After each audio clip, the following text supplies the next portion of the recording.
What do you do when money can't fix the one thing that matters? James Carver doesn't know, but he's about to find out. In Chicago's Chinatown, the air hums with sizzling walks and the clatter of the L train overhead. James, 42, pushes his daughter Lily's wheelchair through the bustling crowd, his jaw tight, his suit crisp despite the late summer heat. Lily, 9, hunches over a sketchbook, her pencil scratching out a city without faces. Another doctor's visit, another dead end. Then a voice slices through the noise. Yo, mister, I know why she's stuck. James stops cold, turning to a kid scrawny, maybe 10, in a faded Cubs jacket, leaning against an alley wall. What do you say? James demands, his voice sharp. The kid, Marcus, locks eyes, unflinching. I can help her move again. You just gotta listen. James smells a scam, but Lily's gaze lifts from her sketchbook, her eyes catching light for the first time in months. Who is this kid? And what does he see that $1 million couldn't? James Carver isn't used to being stumped. He's built a tech empire from nothing, turning lines of code into a fortune that buys penthouses, private jets, and the best doctors money can hire. But none of it matters when he looks at Lily, his only child, slumped in her wheelchair, her blonde hair falling over a face that's forgotten how to smile. 2 years ago, a car accident, his fault, his phone buzzing with work emails as he missed a red light, shattered her spine and stole her legs. The guilt sits in his chest like a stone, heavier than the skyscrapers lining Chicago's loop. Lily is sharp, too sharp for 9, with a wit that used to light up rooms. Now, she pours herself into her sketchbook, drawing gray cityscapes, alleys, streetlights, the Chicago River, but never people. They're too hard, she mumbled once, and James didn't push. He's tried everything: neurologists in Boston, surgeons in London, experimental trials in Silicon Valley. Every check he writes comes back with the same verdict: permanent damage. She'll live a full life, they say, their voices soft, but she won't walk again. Hope, once a lifeline, feels like a cruel joke. Today, the late August sun beats down on Chinatown, where vendors shout over steaming carts and the L train rattles above. James pushes Lily's wheelchair, its wheels catching on cracked pavement. Her sketchbook balances on her lap, her pencil moving in short, angry strokes. Another appointment looms: a new specialist, another long shot. James' phone buzzes, but he ignores it, his eyes scanning the crowd for a shortcut. That's when Marcus steps out of the alley. He's a speck of a kid, all elbows and knees, his Cubs jacket 2 sizes too big and patched at the cuffs. His skin is dark, his hair cropped close, and his eyes are too old for his face, like they've seen more than a decade should hold. Yo, mister, he says again, hands shoved in his pockets. I know why she's stuck like that. James bristles, his hand tightening on the wheelchair's handle. Keep moving, kid, he snaps. He's heard every pitch: faith healers, snake oil salesmen, even a psychic who claimed Lily's aura was blocked. But Marcus doesn't budge. He glances at Lily, not her chair, and nods at her sketchbook. Your drawings, they're empty, like you're hiding from something. Lily's pencil stops. She looks up, her green eyes narrowing, not with anger, but with something else: recognition. Maybe. James steps forward, his voice low. You don't know us. Back off. I ain't selling nothing, Marcus says, his Chicago accent thick, all clipped vowels and quiet confidence. I'm Marcus. I stay by the L tracks. Saw you 2 yesterday. Same sad look. I know someone who can help. He pauses, locking eyes with Lily. If you want it, James laughs, short and bitter. You're, what? 10. I've spent millions on this. You think you've got answers? 11 next month, Marcus corrects, unfazed. And I ain't got answers, but I know someone who sees what doctors miss. Lily's voice, soft but clear, cuts through. Dad, let him talk. It's the most she's said in weeks, and it stops James cold. Her eyes are fixed on Marcus, not pleading, but curious, like she's found a crack in the wall she's built around herself. James hesitates. The alley behind Marcus is narrow, cluttered with crates and graffiti, the kind of place he'd never go. His instinct screams to walk away, to protect Lily from another letdown.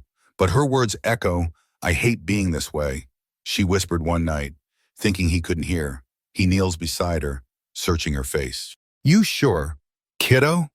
She nods, clutching her sketchbook. "I want to know what he sees." Marcus grins, a flash of teeth, and turns toward the alley. "Follow me. It ain't far." James grips the wheelchair, his heart pounding, unsure if he's chasing hope or falling for a con. But as Lily's fingers trace the edge of her sketchbook, he takes the first step, the wheels creaking behind him. The alley smells of damp concrete and yesterday's garbage, a sharp contrast to Chinatown's bustle. James pushes Lily's wheelchair, its wheels snagging on cracked asphalt, each jolt making him wince. Marcus strides ahead, his Cubs jacket flapping, his steps sure despite the uneven ground. The L train rumbles overhead, its shadow flickering across graffiti-smeared walls tags in red and blue, names James doesn't recognize.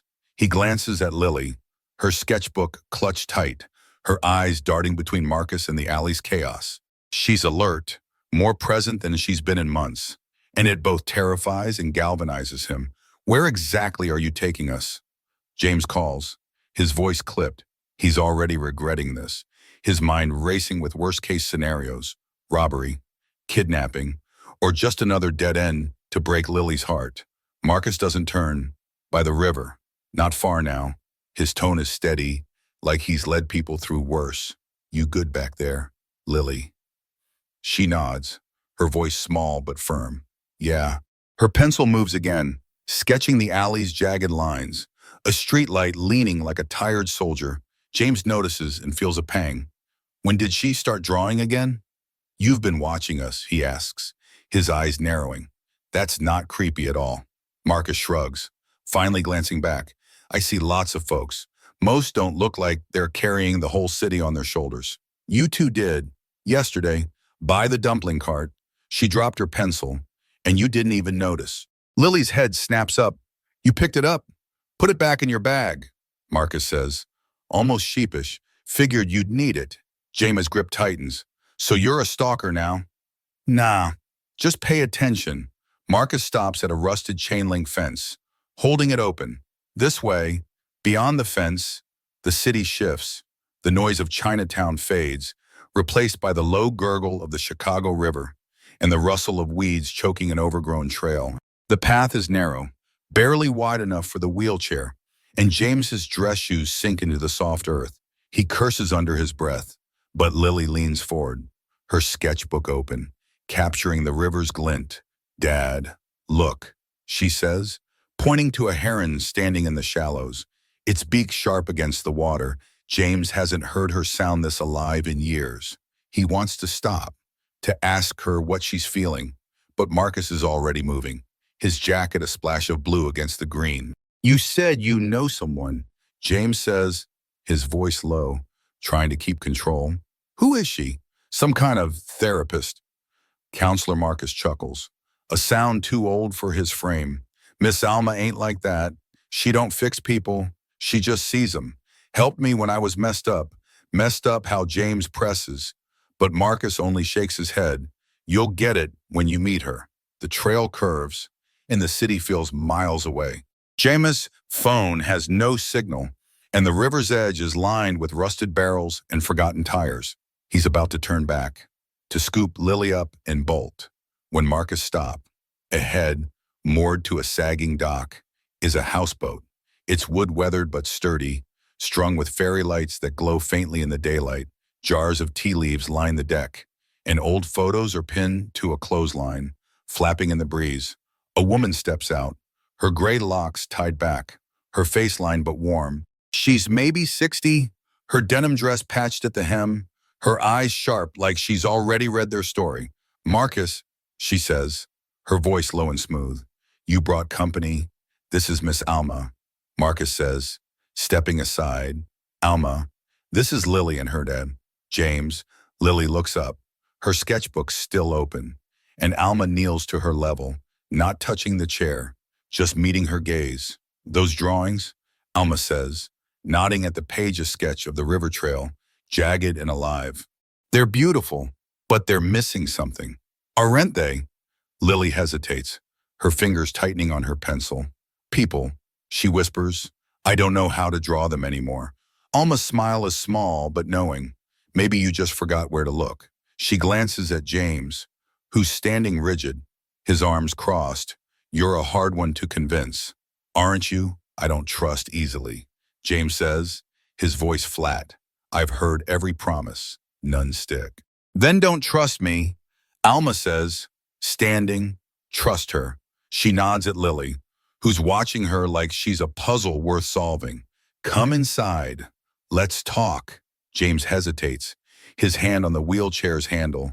The houseboat sways gently, and the river's murmur feels like a warning or an invitation. Lily's voice breaks the silence. Dad, I want to stay. He looks at her, at the spark in her eyes, and feels the stone in his chest shift, just a fraction.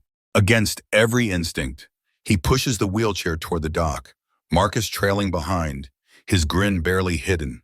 Whatever this is, it's started, and there's no turning back now. Inside the houseboat, the air smells of chamomile and old wood.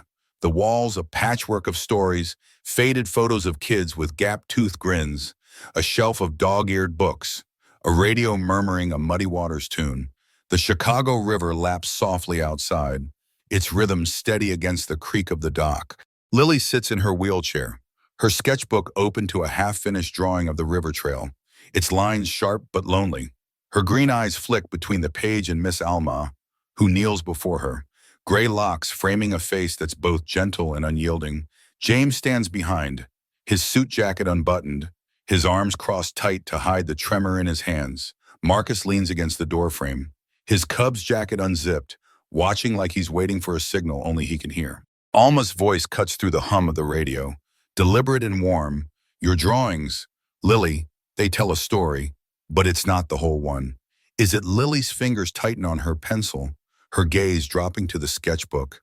They're just places, she says, her voice quiet but edged with something sharp, like she's defending a secret. I don't know what you mean. Alma tilts her head, her eyes searching Lily's face. Places without people.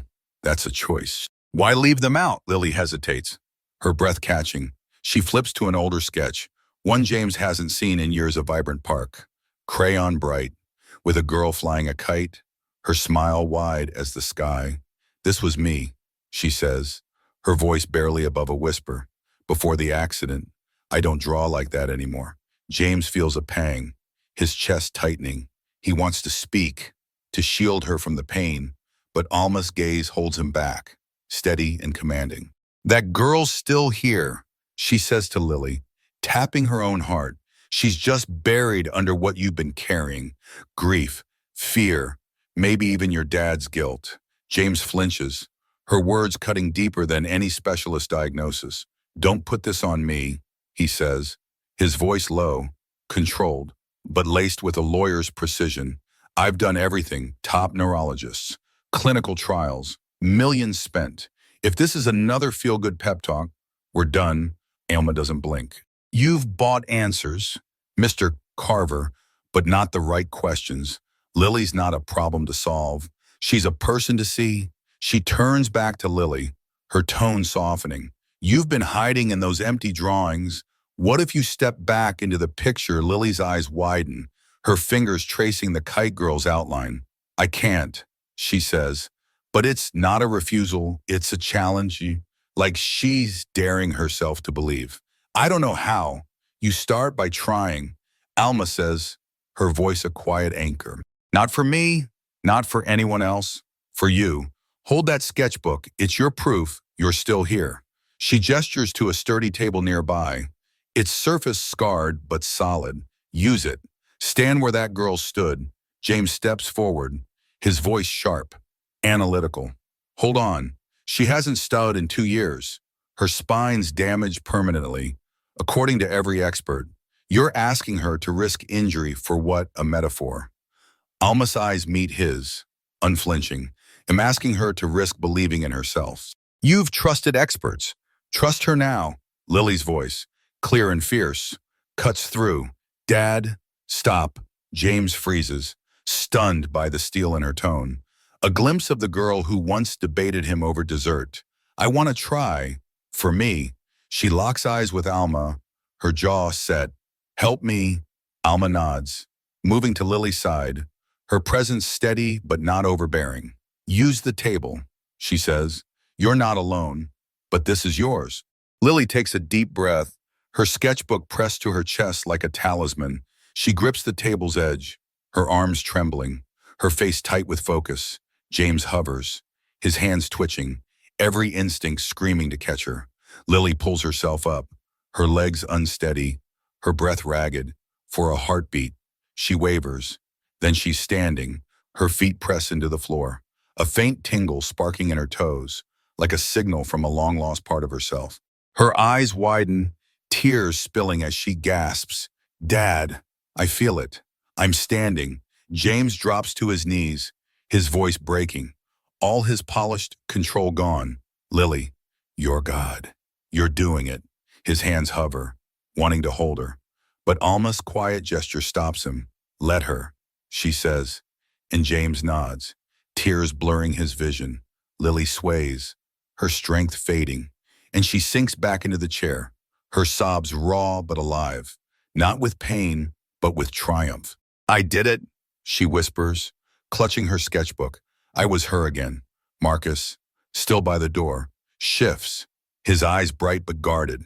Alma sits back, her hands folded, her face calm but not triumphant, like she's witnessed this spark before. That's your beginning, she says. You've got a long road, but you've got the heart for it. James, still kneeling, looks at Alma, his mind racing, grasping for logic.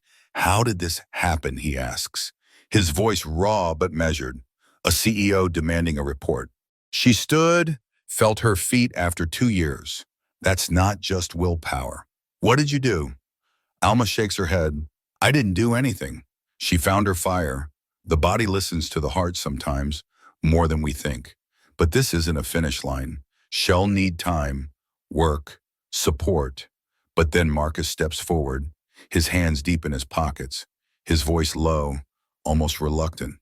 I gotta come clean, he says, his Chicago accent thick, his eyes flicking between Lily and James. I wasn't straight with you. James' head snaps up, his guard rising like a steel gate. What are you talking about?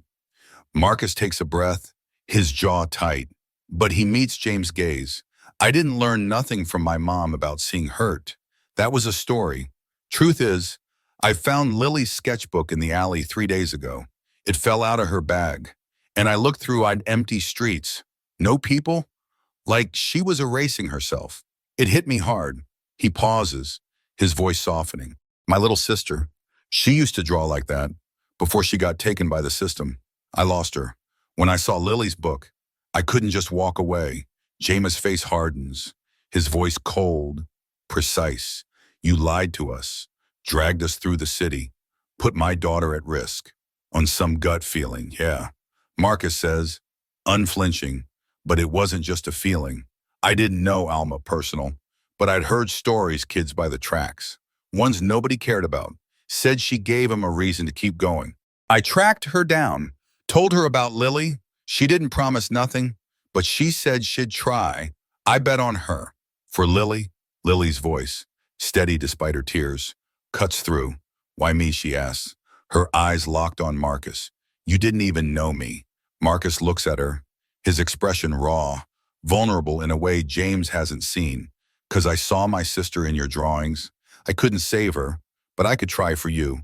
I figured if I made it sound bigger like my mom's legacy, you'd listen.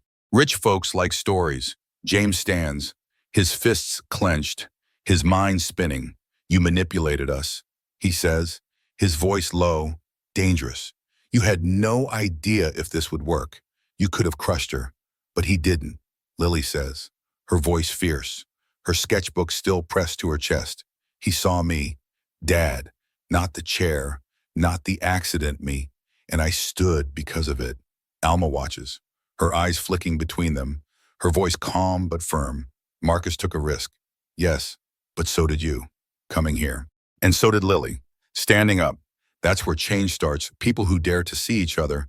James looks at Lily, her face alight with a fire he thought was lost, and the anger in his chest cracks, giving way to something heavier, awe, maybe, or gratitude.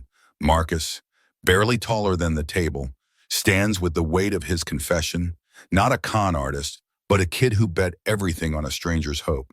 The houseboat sways. The rivers murmur a quiet witness, and James knows this moment, fragile as it is, has rewritten their story.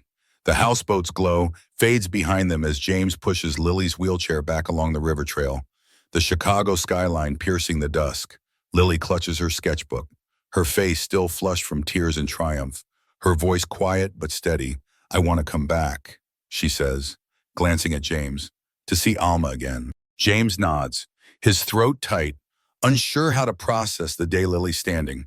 Marcus' confession, the crack in his own defenses.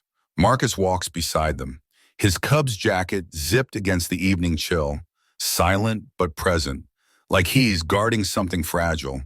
The next morning, James takes Lily to a neurologist, a top specialist at Northwestern Memorial, his skepticism sharpened but tempered by what he's seen.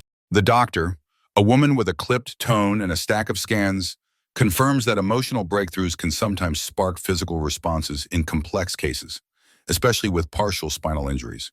"It's not a cure," she warns, her pen tapping the desk, "but it's a window. She'll need intensive physical therapy, maybe counseling, and no guarantees." James listens, his mind cataloging next steps, but Lily's voice interrupts, firm, "I'm ready to try." 1 month later, Lily starts physical therapy 3 times a week at a rehab center near Lake Michigan, its windows framing the city's shimmer. She works with a therapist named Carla, a no-nonsense woman who pushes her to strengthen her core and legs. Lily can stand for a few seconds with a walker, her muscles trembling, her face set with determination. Some days, she collapses, frustrated, her legs heavy as concrete. "It's not fair," she mutters once, but Carla kneels beside her. "Fair's got nothing to do with it. You've got grit. Use it." At home, Lily sketches a vibrant Chinatown street, vendors and faces filling the page. Marcus's jacket a splash of blue. James notices, his heart lifting, and cuts his work hours, trading boardroom calls for evenings reading to Lily, her laughter a sound he'd almost forgotten. 3 months later, by November, Lily uses a cane for short walks, her steps careful but deliberate. She tires quickly, and her wheelchair is still part of her life, especially on bad days when her legs refuse to cooperate. Physical therapy continues, paired with weekly counseling sessions to process the accident, her mother's death, and the guilt she's carried for James' pain. At a school assembly, Lily walks across the stage with her cane, her voice clear as she speaks to her classmates. "A boy named Marcus saw me," she says, her sketchbook propped beside her, open to a drawing of the river trail, now alive with people. "He believed I could be more than my chair. I'm still learning how." The crowd cheers, and James, in the back, wipes his eyes, his phone off for the first time in years. Lily's not-fixed therapy stretches ahead, and her cane is a constant, but she's fighting, and that's enough. 6 months later, by February, Lily's progress stabilizes. She walks longer distances with her cane, though fatigue and muscle spasms mean some days she relies on her wheelchair. Her therapy team adjusts her plan, blending exercises with counseling to keep her grounded. She writes Marcus a letter, thanking him for seeing her, and tucks it into her sketchbook, a reminder of the spark he lit. Her drawings now burst with color parks, rivers, faces, including one of Alma on her houseboat, fairy lights glowing. James, transformed by Lily's fire, restructures his company to prioritize family, funding a community center near the L tracks in Marcus' name. He tracks Marcus down, offering a scholarship and a home, but Marcus shakes his head, his eyes steady. "I'm good out here," he says, patting James' business card in his pocket. "Folks in the alleys need someone to see him. He'll call if I'm stuck." Lily visits Alma once more, showing her a new sketch girl with a kite. But this time, she's walking, not running, her cane a proud line in the dirt. Alma smiles, her locks catching the winter light. "You're drawing your story now," she says. Lily nods, her heart full. knowing the road ahead is long but hers to walk. Marcus, meanwhile, sits in a new alley, his breath visible in the February chill. A girl, maybe 12, huddles nearby, her eyes dull since her mom left. He doesn't offer answers, just sits beside her, humming a blues tune he heard on Alma's radio. The L train rumbles overhead, and the city hums back. A quiet promise that change starts with someone who refuses to look away. Marcus wasn't a doctor or a miracle worker. He was a kid with nothing but a patchy jacket and a heart that wouldn't quit. In a city that races past pain, Chicago's rush of cabs, suits, and neon, he stopped for a girl no one else saw. Lily's journey wasn't a fairy tale. It took months of sweat, tears, and setbacks to walk those steps with her cane, but it started with a spark. Lit by someone who believed she could. That's the power we all carry, to see, to listen, to dare someone to be more.